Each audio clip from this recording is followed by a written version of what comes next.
siinä on nyt ensimmäiset harjoitteet tehty ja on opittu jännittämään hartiat, ottamaan happea, jännittämään keskivartalo ja tarkistamaan nopeleys. Nämä on todella tärkeät asiat olla kohdalla.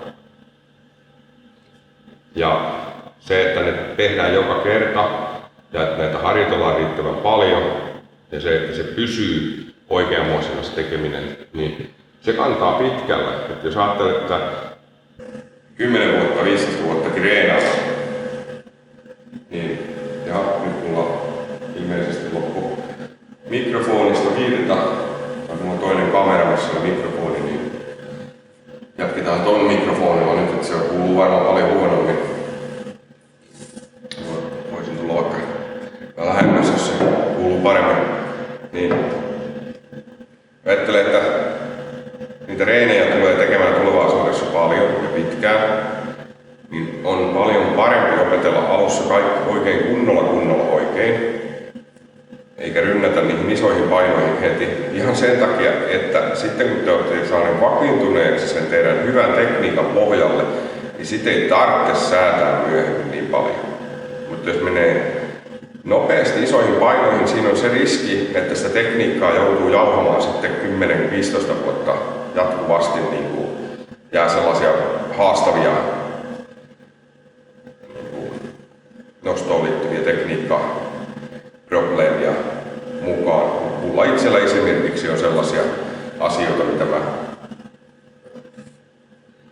oon nuorempana kun olen reenannut, niin ne samat tekniikkavirheet seuraa tänäkin päivänä.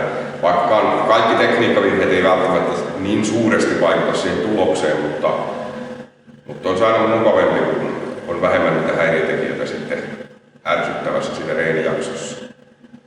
Että mahdollisimman hyvin se alku, varsinkin 2 ensimmäistä vuotta, niin mahdollisimman hyviä nostoja. Se on niin kuin pääpointti tässä, että nämä nostot 2 ekaa vuotta, se on tärkeä ajanjakso tehdä tosi hyvin nostot. Ja jos sattuu niin, että sulla on jo taustalla nostoharjoittelu ja sä haluaisit korjata sun tekniikkaa, niin kyllä se onnistuu. Vaikka tuloksetkin olisi kohtalaisen isot, niin se onnistuu. Se ottaa yhtä lailla aikaa kuin uuden opetteleminen, mutta jos sen haluaa, ja yleensä se kannattaa katsoa, että onko se niin kuin järkevää lähteä korjaamaan jotakin pieniä tekniikkahaasteita, että jos optimointia, niin se ei välttämättä niin suuresti vaikuta, että kannattaako siihen kuinka paljon uhrata, mutta jos se on selkeästi sellainen, että se aiheuttaa riskejä tai epäonnistuneita nostoja tai muuta vastaavaa, niin mulla on hyvä esimerkki yhden henkilön kanssa, jolla tempaukset oli 70 kiloa ja lämmittelyissä, tempausennätys oli siis 70 kiloa lämmittelyissä 40 kiloa saattoi epäonnistua, mikä kertoi siitä, että se oli hyvin epävarma se nostaminen. Ja tämän henkilön kanssa tehtiin sitten vuoden verran töitä sillä tavalla, että me harjoiteltiin sitä uutta tekniikkaa, parempaa tekniikkaa ihan näillä samoilla metodeilla, mitä mä nyt opetan näissä. Ja sitten tämä henkilö kilpaili ja harjoitteli sillä vanhalla tavalla. Koska se uusi tekniikka ei siirry niin nopeasti niihin isoihin painoihin, niin se kilpailija nosti kumminkin sillä vanhalla tavalla siinä vuoden aikana, mutta vuoden päästä se teki uudet ennätykset sillä uudella tekniikalla. Ja siinä kohtaa harjoituksessa ei tullut epäonnistumisia, mutta kuin aivan siellä maksiminostoissa. Ne nostoista tuli systemaattisesti samannäköisiä. Ja siihen jos lisätään toinen vuosi perään samantyyppistä harjoittelua, niin se alkaa sitten jo vakiintua tosi hyvin. Että sellainen kokemusperäinen juttu tuosta tekniikan muuttamisesta.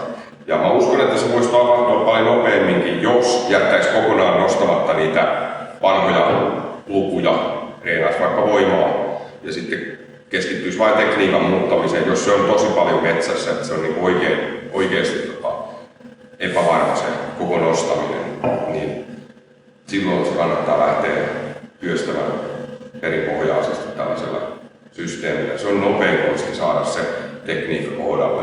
Että sellainen jatkuva tekniikan korjaaminen, niin niin se vaatii tosi paljon töitä siinä kanssa. Mutta tämä on niin ihan pommivarma systeemi, tämä, millä olen nyt tehnyt useammallakin tekniikan korjausta ja muuta, niin nämä samat metodit käytännössä menee sillä tavalla, että jos tekniikka menee vähänkin huonosti, niin tehdään pienemmillä painoilla sitä reeniä.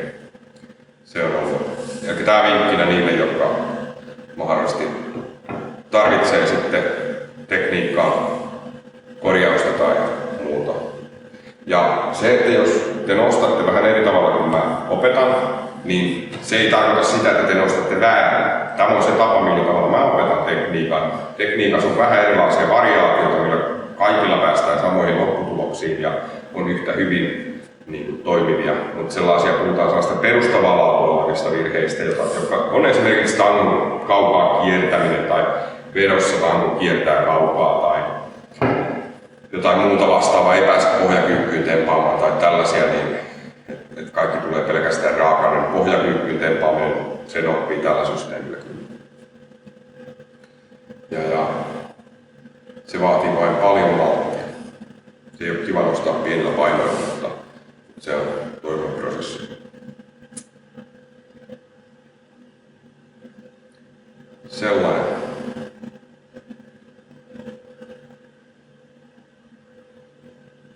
Saa heittää kommentteja tai mietteitä näistä asioista, jos jotain herää. Yes.